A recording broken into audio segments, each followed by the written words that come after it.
Live from our 7 Tasmania studios, your nightly news with Kim Miller begins now.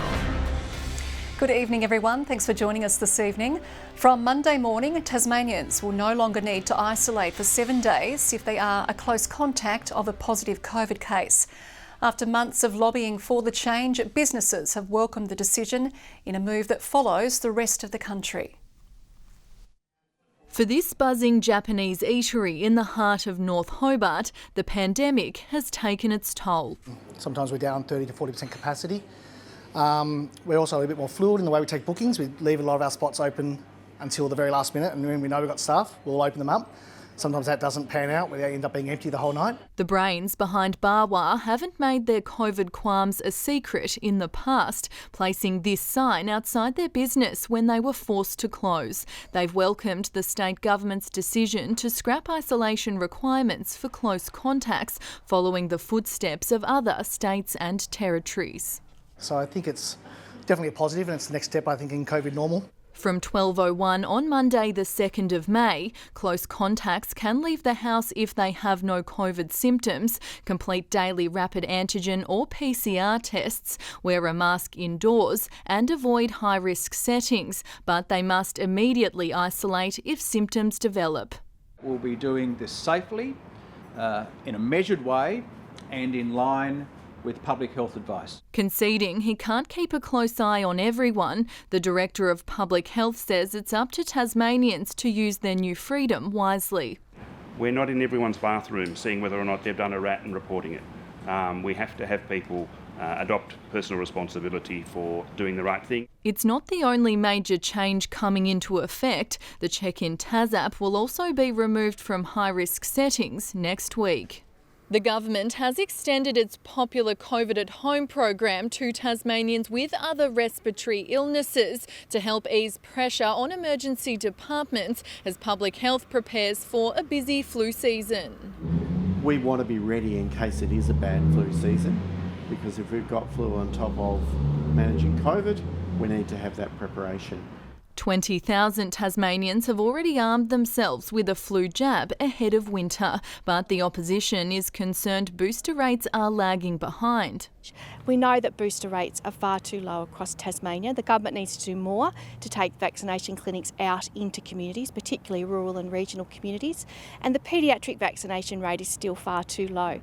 A series of clinics will open across the state this weekend to keep Tasmanians protected. The state recorded more than 1,200 new infections overnight. Sadly, a 75-year-old woman is the latest to fall victim to the virus, bringing the total number of deaths since the pandemic began to 49. Ainsley Kosh, 7 Tasmania News.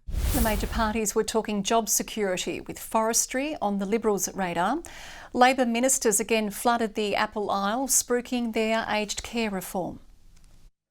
Charged with looking after our elders, aged care workers say their important job isn't properly compensated for. The work's just so hard for what we get. Sometimes it's just not worth. They say colleagues are leaving in droves thanks to poor pay, and that we're ending up with a lower level of care. The timing that we have isn't as good for each resident. It's just a rush to get everything done. Labor's position is simple here. We back the claim for better pay and conditions for the aged care workforce.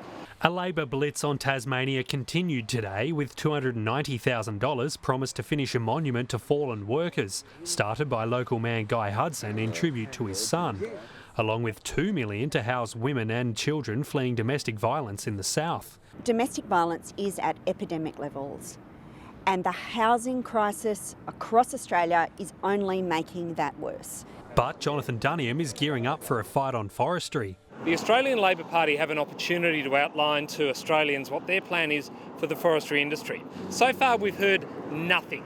The Junior Minister for Forestry and Julie Collins, Shadow Minister for Agriculture, will face off, debating their plans for the industry. The Liberals also announcing a $17 million contribution to 5 truck stops around the state, with help from the state government. Truck drivers spend large periods of time in the cabin of their vehicle, and often they're driving at night as well. They need also to manage their fatigue. Major parties showing no signs of fatigue in their swing seats spendathon. Josh Duggan, 7 Tasmania News. And the Australian Medical Association is calling for the two major political parties to commit to fixing Tasmania's health crisis by adopting a 50-50 approach to funding acute care. Therefore, the government of the state is having to find 60% of the acute funding for their hospitals, and they just don't have it. Whereas if it's 50-50, then there's that extra 5 to 10% of state funding which can be used for other things. The AMA held an online health forum last night, which it says neither Labor or Liberal candidates attended. In breaking news, emergency services are currently attending a serious crash at Mount Roland as part of Target. Police say a vehicle crashed over an embankment on Olivers Road around 3:30 today. No other vehicles were involved, and we'll have more details if they come to hand. Former Launceston City Councillor Simon Wood has won the recount for the northern seat of Bass, left vacant by the resignation of Peter Gutwin.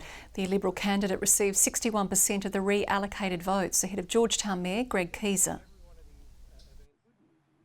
I want to continue the good work that the government has instigated in bettering the lives of real Tasmanians.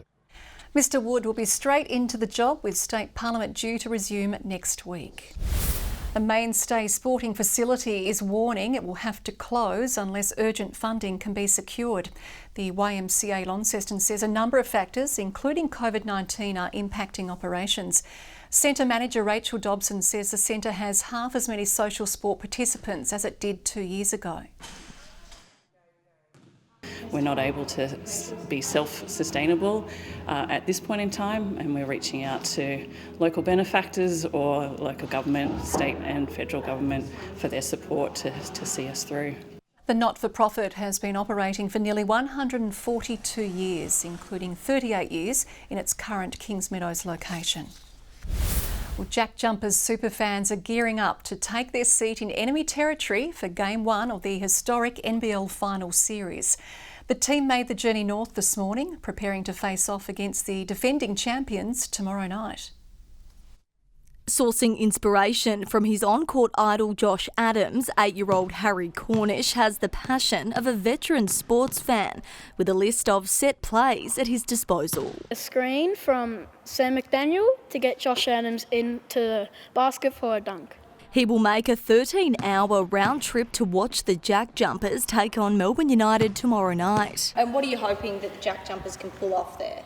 Oh, some three-pointers, no sloppy games, and a 2-0 win. Hobart's Simon Hall was the first person in Tasmania to secure courtside tickets. These custom shoes drawing the eye of the head coach. We just wanted to be involved and to now be going to Melbourne tomorrow to watch them in a first final in their first year. It's unbelievable. Went to Melbourne earlier in the season and beat them on their home court, so there's nothing to say we can't do it again. Launceston's Jessie and Ira Radford have also embraced the Green Army, both big Jack McVeigh supporters. He's a great player at basketball and we just love him. He's a really nice guy. He makes time for the people, and I think that speaks volumes to him as a person.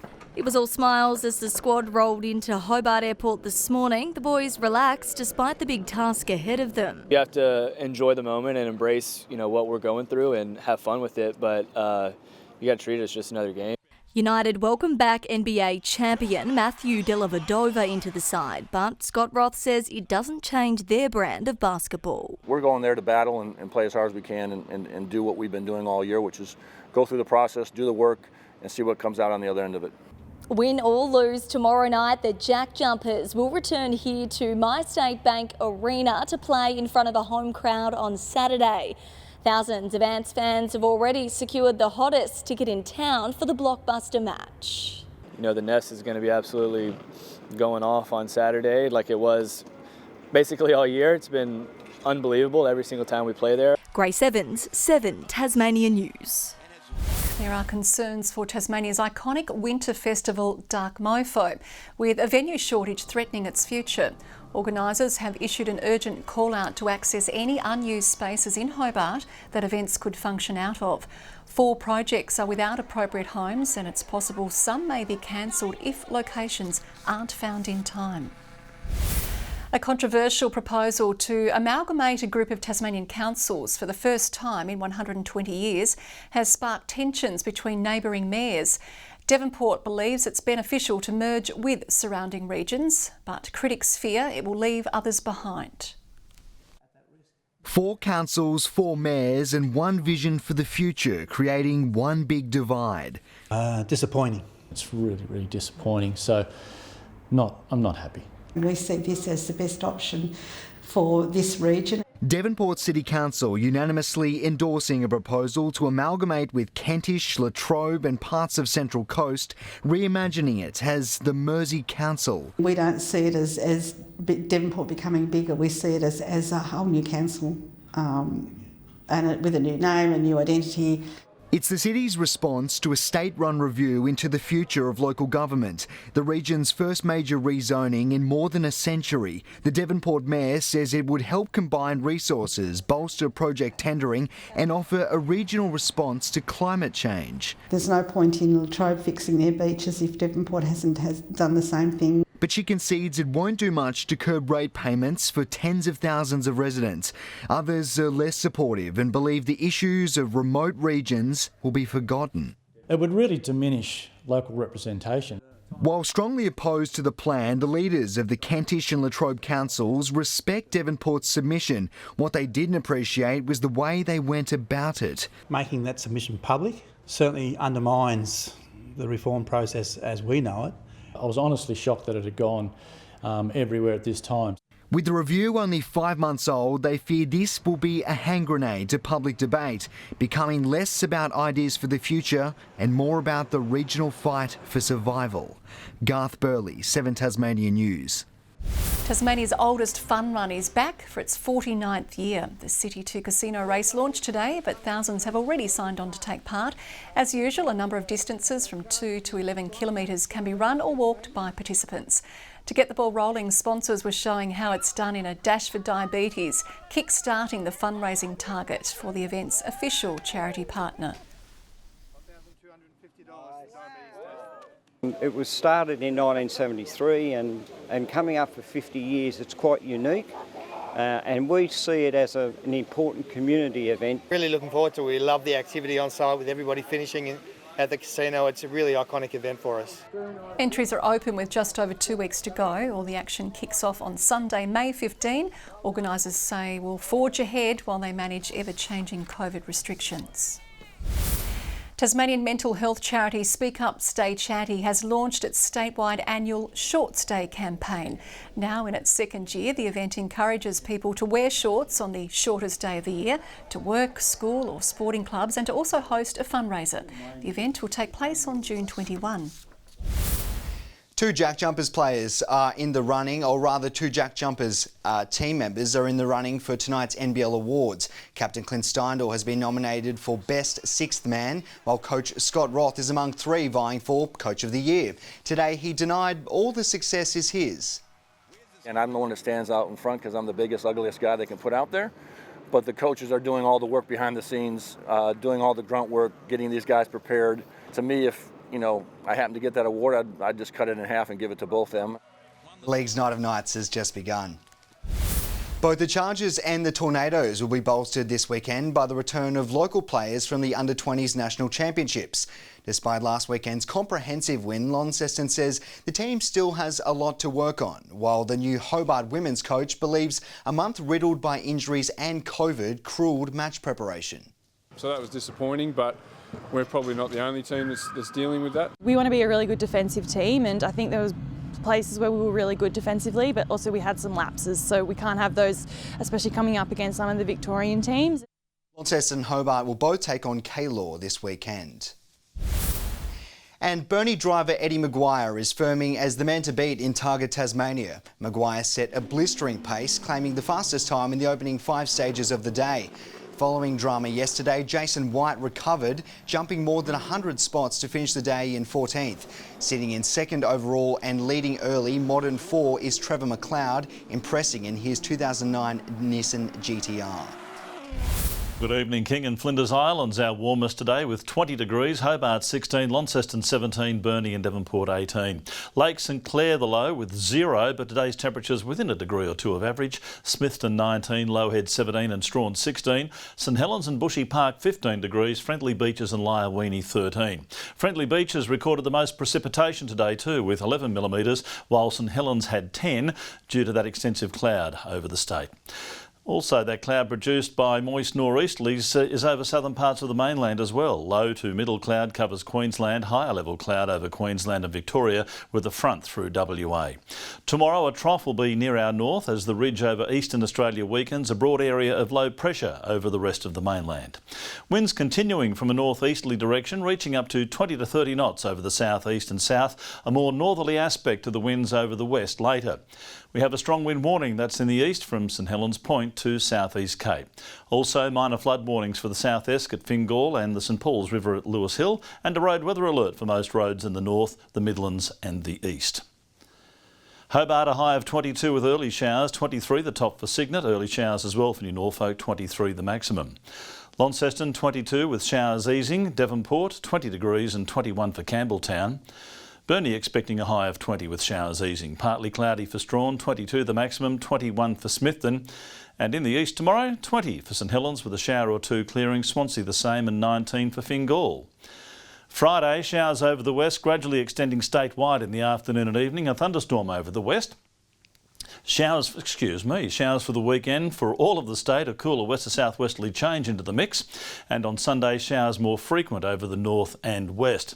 Showery as well in Perth and 21, a sunny 28 in Adelaide, cloudy weather for Melbourne, wet weather too for Canberra, Sydney, Brisbane, Cairns and Darwin. Showery over Hobart, it's 14 at the moment. 14 in Launceston as well, and Devonport cloudy and 15. Just a dry throat, Kim. It's not anything to do with the symptom. All I need is some neck oil. You better do a test, can't be too sure. That is all we have time for tonight. Thanks for your company this evening. For now, good night.